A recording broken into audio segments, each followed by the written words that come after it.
تاریخ شاہد ہے، غداری خون میں ہوتی ہے اور نسل در نسل چلتی ہے۔ یاد رہے کہ تاریخ جھوٹ نہیں بولتی۔ قیام پاکستان کے کچھ علاقوں میں عوامی ریفرنڈم کروانے کا فیصلہ کیا گیا، جس میں عوام کی اکثریت نے پاکستان کے ساتھ الحاق کو ترجیح دی۔ بلوچستان میں البتہ گوروں نے یہ اصول اپنانے سے انکار کر دیا، کیونکہ انگریز چاہتا تھا کہ بلوچستان آزاد حیثیت میں قائم رہے تاکہ بر صغیر سے انخلا کے فوری بعد انگریز اپنی گورننس وہاں منتقل کر دے اور پھر وہاں بیٹھ کر بتدریج خطے کا کنٹرول دوبارہ حاصل کر سکے۔ چنانچہ بلوچستان میں عوامی ریفرنڈم کی بجائے وہاں کے شاہی جرگے کے اکثریتی ووٹ کی بنا پر فیصلہ کرنے کا اعلان کر دیا گیا۔ یہ نہایت حساس معاملہ تھا۔ اگر شاہی جرگہ الحاق کی پاکستان سے انکار کر دیتا تو پاکستان کی جغرافیائی پوزیشن بہت کمزور ہو جاتی۔ شاہی جرگے کے متعلق جان لیں۔ بلوچستان کے کچھ علاقے بشمول کوئٹہ، پشتین تو برطانوی ریاست کے زیر انتظام تھے، لیکن دوسرے علاقے بشمول ریاست کلات، ریاست خاران، ریاست مکران، ریاست لسبیلا وغیرہ آزاد ہوا کرتے تھے۔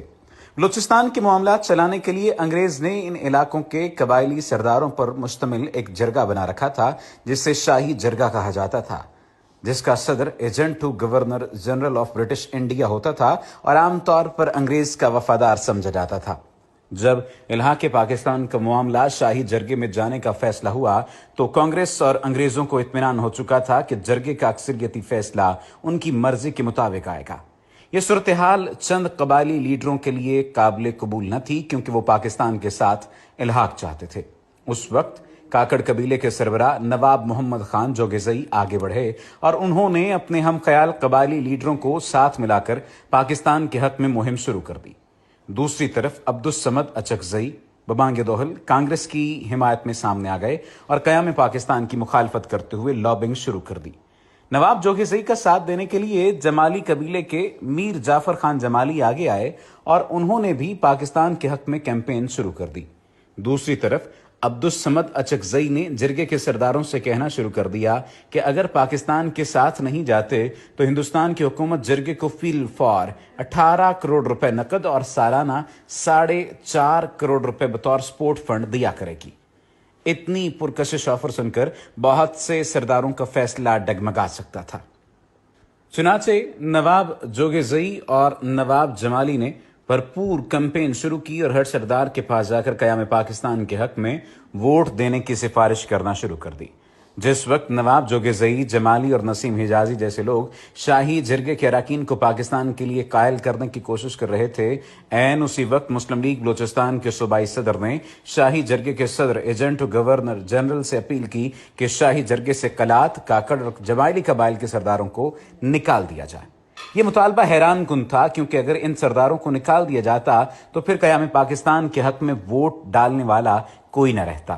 ریفرنڈم کی تاریخ 29 جون کو طے ہوئی تھی اور اس وقت تک نواب جوگزئی اپنے ساتھ اچھی خاصی حمایت اکٹھی کر چکے تھے، لیکن بلوچستان مسلم لیگ کے صوبائی صدر کی درخواست کا جائزہ لینے کے لیے شاہی جرگہ صدر نے 28 جون کی رات اعلان کر دیا کہ 29 جون کے اعلان میں صرف وائسرائے کا پیغام پڑھ کر سنایا جائے گا اور ووٹ 3 جولائی کو ڈالا جائے گا۔ اس کا مقصد یہ تھا کہ اگلے چند دنوں کے اندر جرگے کی کمپوزیشن تبدیل کی جا سکے۔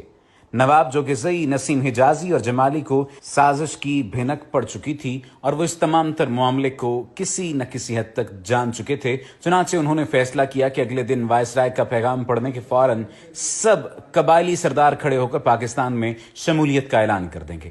اگلے دن 29 جون کو اجلاس شروع ہوا، وائسرائے کا پیغام پڑھا گیا اور اس کے فوراً بعد جوگزئی، جمالی، کاکڑ اور دوسرے قبائل کے سرداران اپنی جگہ سے کھڑے ہوئے اور پاکستان میں شمولیت کا اعلان کر دیا۔ یہ عام بات نہیں تھی۔ 65 کے جرگے میں 40 سے زائد سرداران نے جب یہ اعلان کر دیا تو پھر 3 جولائی کے اجلاس کی اہمیت ختم ہو گئی اور یوں اللہ کی مہربانی سے بلوچستان پاکستان کا حصہ بن گیا۔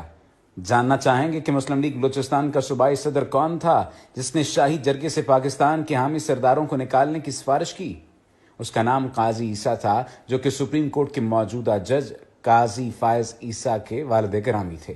جی ہاں، وہی قاضی فائز عیسیٰ کہ جس کے بارے میں کہا جاتا ہے کہ وہ تحریک پاکستان کے فرزند کا بیٹا ہے۔ در حقیقت قاضی عیسیٰ ایک خود پرست اور انا پرست شخص تھا جس نے اپنی ذاتی خواہشات کی وجہ سے پورے بلوچستان کی شمولیت خطرے میں ڈال دی تھی۔ آج اس کے بیٹے نے محض 3 ارب رشوت لے کر ملک کو 500 ارب کا نقصان دیا اور اس سے بڑھ کر ملک کے عدالتی نظام کی ساکھ پر ایسا کالا ٹیکا لگایا جو شاید صدیوں تک مٹ نہ سکے۔ سچ کہتے ہیں غداری خون میں ہوتی ہے۔ اوپر بیان کیے گئے واقعات تاریخ کا حصہ ہیں۔ آخر میں سلام ان بلوچ لیڈرز کو جنہوں نے 1947 میں کروڑوں کی آفرز ٹھکرا کر پاکستان میں شمولیت کا فیصلہ کیا۔ قاضی عیسیٰ ان بلوچ اور پختون لیڈروں کی دھول کے برابر بھی نہیں۔ قیوم نظامی کی کتاب قائد اعظم بحیثیت گورنر جنرل سے اقتباس۔